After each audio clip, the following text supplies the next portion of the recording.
কিছুই নেই কারোর। এই আমরা 9টা ফ্যামিলি আছে, কারোরই নেই, জায়গাও নেই, ফ্ল্যাটও নেই, ফ্ল্যাটও নেই, জায়গা এখানে আরো ফ্যামিলি ছিল, কিছুই নেই, তারা ফ্ল্যাট পেয়েছে চলে গেছে, শুধু আমরা 9টা ফ্যামিলি তারা এবার যে যার মতন বাচ্চাদের নিয়ে, যাদের চাকরি আছে, পার্মেন্ট আছে, তারা বাচ্চাদের নিয়ে ঘর ভাড়া করে নিয়ে রেখে দিয়েছে। আমাদের তো সেরকম চাকরি নেই আর সেরকম পয়সাও নেই। আমাদের সাথে প্রতারণা করা হয়েছিল। হ্যাঁ, ওটাই। সাথে মিলে তখন সিপিএম এর রাজ্য সরকার ছিল, তৃণমূলের ভোট ছিল, লালবাজার থেকে পুলিশ এনে ওনাদেরকে যেভাবে অত্যাচার করে তুলেছে, সেই দৃশ্য যদি আপনি দেখতেন তাহলে মানে এখন যারা যে বড় কথা বলে না, আমরা উঠবো না বলে কাঁদছি, আমাদের ঘর ঘর ভেঙে থেকে লালবাজার থেকে পুলিশ এনে ঘর আমাদের এদেরকে অত্যাচার করে তুলেছে। এরকম বর্ষার সময় তুলে দিয়েছে। আমরা নতুন পাকা ঘর করেছি, লোকের বাড়ি খেয়ে বারুইপুর পৌরসভার উল্টো দিকে একসময় পৌরসভার সাফাইকর্মী অর্থাৎ হরিজনের কোয়ার্টার ছিল। সেখানে জল প্রকল্পের করার জন্য সেই হরিজন কোয়ার্টারের মানুষদের 2008 সালে অন্য জায়গায় পুনর্বাসন দিয়ে সরিয়ে দেওয়া হয়। কিছু মানুষকে 4 নম্বর ও 14 নম্বর ওয়ার্ডে কোয়ার্টার করে দেওয়া হয় এবং 9টি পরিবারকে সেখান থেকে বারুইপুর পৌরসভার 11 নম্বর ওয়ার্ডে গোলপুকুর নিশ্চিন্দপুর রেল গেটের আগে একটি এলাকাতে তাদেরকে জমি দিয়ে দেওয়া হয়, সেখানেই তারা বসবাস করবে বলে। সেই 9টি পরিবারের মানুষরা সেখানে বাঁশ, টিন, দড়ি এবং প্লাস্টিকের তিরপল দিয়ে ঘর বেঁধে বসবাস করত। তাদের জন্য পৌরসভা থেকে 5 কামরা বিশিষ্ট একটি বাথরুম করে দেওয়া হয়। সেই বাথরুমের অবস্থা এখন এতটাই খারাপ যে দরজা নেই, ওপরে চালও ঠিকমতো নেই। ঘরগুলির অবস্থা খুব শোচনীয়। বর্ষার সময় 1 কোমর জল হয়, সেখানে তাদের বসবাস করতে খুবই অসুবিধা হয়। সাপ ও অন্যান্য পোকামাকড়ও তাদের আক্রান্ত করে। রাজ্যের পালা বদলের পর বিজেপির পক্ষ থেকে বিজেপির রাজ্য কমিটির সদস্য উত্তম করের নেতৃত্বে সেই এলাকা যায় এবং সাফাই কর্মীদের পরিবারের সঙ্গে কথা বলেন। শনিবার রাজ্য সাফাই সেলে কর্মীরা আসেন এবং সোমবার দিনকে সর্বভারতীয় এইচডি কমিশনের সদস্য ডক্টর পার্থ বিশ্বাসের নেতৃত্বে একটি প্রতিনিধি দল আসে। সেই সঙ্গে বারুইপুর মহকুমার শাসক ডক্টর মুদ্রা গায়রোলা ও বারুইপুর পৌরসভার আধিকারিকরাও পরিদর্শনে আসে। সর্বভারতীয় এইচডি কমিশনের সদস্য ডক্টর পার্থ বিশ্বাস সাংবাদিকদের কি বলেছেন তা শুনুন একমাত্র খবর 48 ঘন্টার পর্দায়। নতুন নতুন খবর দেখার জন্য এই চ্যানেলটিকে সাবস্ক্রাইব করুন। একবার আসার সময় হয়নি, তাহলে এসেছেন যখন পরিস্থিতি বদললো না কেন? আপনি এসে কি দেখে গেলেন? এখানে মানুষ থাকতে পারে এইভাবে? এই মহিলারা এইরকম জায়গাতে এরা বাস করবে? এই মানুষ নয় এরা। আপনাদের পুরসভায় কাউন্সিলর রাজনৈতিক পালাবদল হবে, কিন্তু আপনারা যারা সরকারি আধিকারিক আপনাদের কোনো দায়িত্ব নেই। কাউন্সিলর রাজনৈতিক কারণে ফরওয়ার্ড করলো না, কিন্তু আপনাদের তো দেখতে হবে। এনাদেরকে 15 বছর আগে ওখান থেকে আপনারা তাড়িয়ে দিলেন, কুকুর ছাগলের মতো তুলে নিয়ে সেখানে ফেললেন। তারপরে একবারও মনে হলো না যে এই 15-16 বছর ধরে এরা কেমন আছে একবার দেখে যাই? মানুষ নয় এরা নাকি? মানে গরিব প্রান্তিক মানুষ, তাদের জীবনের কোনো দাম নেই। मैडम मैं आपको बताते जा रहा हूँ, आप जितना जल्दी हो सके आप इस विषय को एस्केलेट कीजिए, किस स्कीम से होगा वो आप तय कीजिए।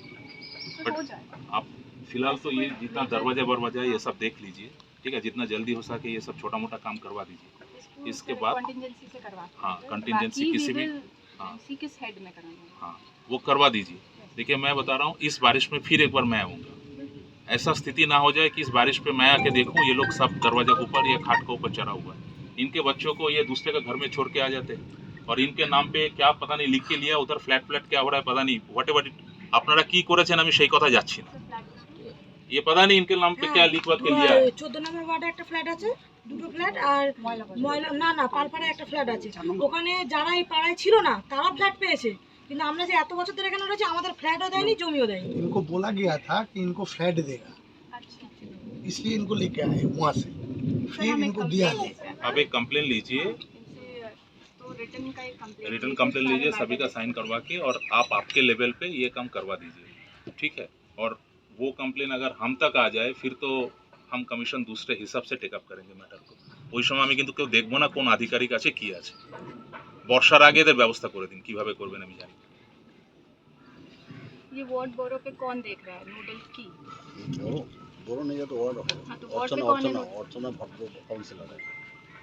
वो आता नहीं, उसका জীবনে जमाई আসেনি। जमाई বাসে যাওয়ার पैसा সময় वगैरह लेते लेके चला जाता है। आप काउंसलर छोड़िए, अपने लेवल पे कीजिए। আসে ওই বলে টলে চলে যায় আর কিছু না করে না না। এদিকে না না ঢোকে ও আসে না, ওর জামাই আসে। উনি আসে না, ওনার জামাই আসে দেখে কলোনি উনি কাউন্সিলর তো সেটাই। হ্যাঁ কি দেখলেন, কি পরিস্থিতি, কি বললেন? জায়গাটার নাম যতটুকু জানলাম যে গোলপুকুর।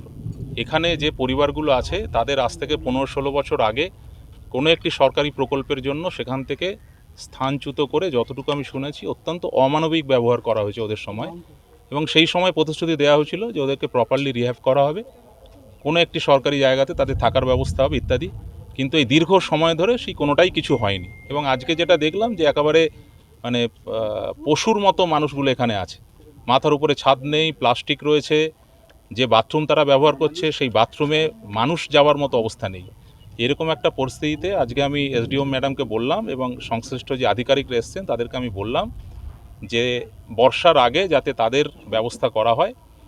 এবং আমার অফিস থেকে এই পুরো স্পট ভিজিটের একটা অফিসিয়াল নোটিফিকেশান যাবে।